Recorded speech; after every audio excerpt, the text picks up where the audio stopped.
same question. How are the president and the monarch alike in some ways, but different in others? As Natalie said, people are getting out of control, all wondering the same thing. Well, here it is, folks. The monarch and the president both had and have a lot of power. The thing is, they both work hard for their rule, and they make huge decisions for the people they rule over. Now, even though they were and are both alike, they happen to be completely different at the same time. Back in the feudal times, the monarch believed that they ruled because the god wanted them to rule their land. But today, the president worked hard for his role as the president by putting policies into place that they believe people will vote for.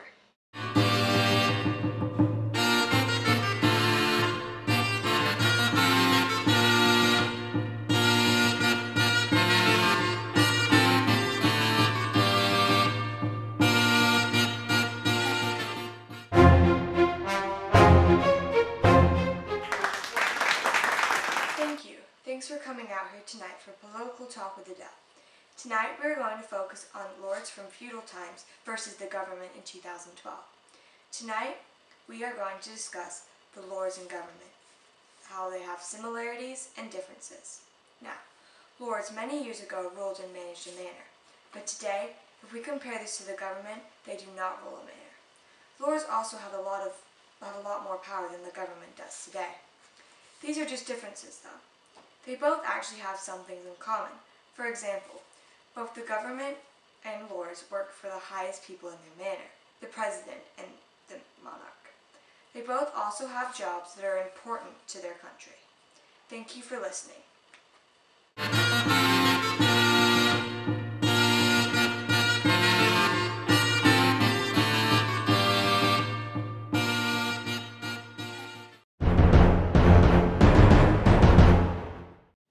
This is Radio Talk 99.6, and after a contest to see what we'd be talking about tonight, the winner was similarities and differences between knights in the feudal times and the army today. We are lucky to have George Smith here with us today to explain to us who the knights in the army really were and are, and tell us how they were alike and different. Yes, so as you probably all know, the army today protect us and our country. Well, so did the knights many years ago. They both also have a big responsibility since many people are relying on them.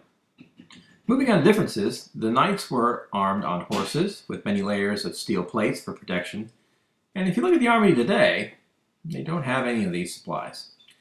Another difference is that the army has many more advanced weapons, such as guns, bombs, tanks, and a lot more.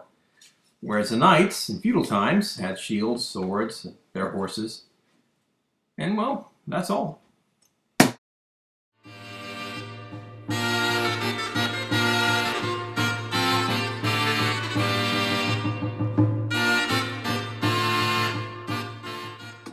Peasants and everyday people happen to be alike as well. When you hear this, you might wonder how they could possibly be alike, since the peasants were slaves, and everyday people are nowhere near to being like slaves. But actually, there are some ways they are alike. For example, in feudal times, the peasants had the largest population, but they didn't have much power, close to none. Same with today. Everyday people have the largest population and don't have a lot of power about how to run our country, laws, etc. They are also alike in other ways. Both peasants and everyday people are at the bottom of the social class. They also have differences as well. Everyday people do not have to work nearly as hard as the peasants did. Lastly, peasants were treated horribly, and today, everyday people are treated very well and are respected.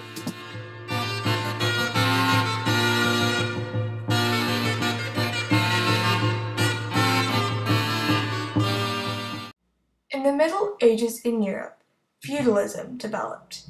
Feudalism happened because of economic and political problems. In this system, the people pledged loyalty to the lord.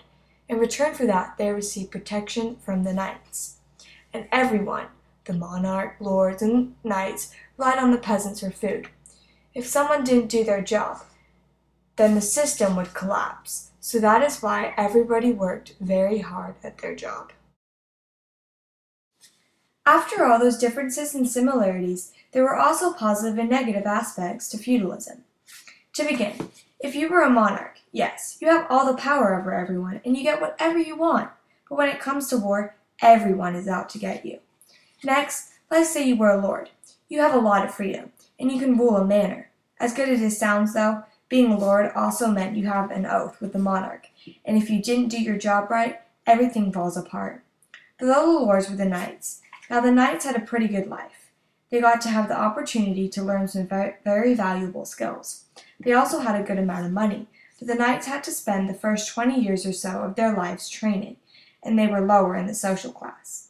Lastly, there were the peasants. The positive and/or good part about their job is that the free peasants could rent land from the lord and keep some of the food they harvested. Since they were at the bottom of the social class, though, they were treated horribly and had to work all day.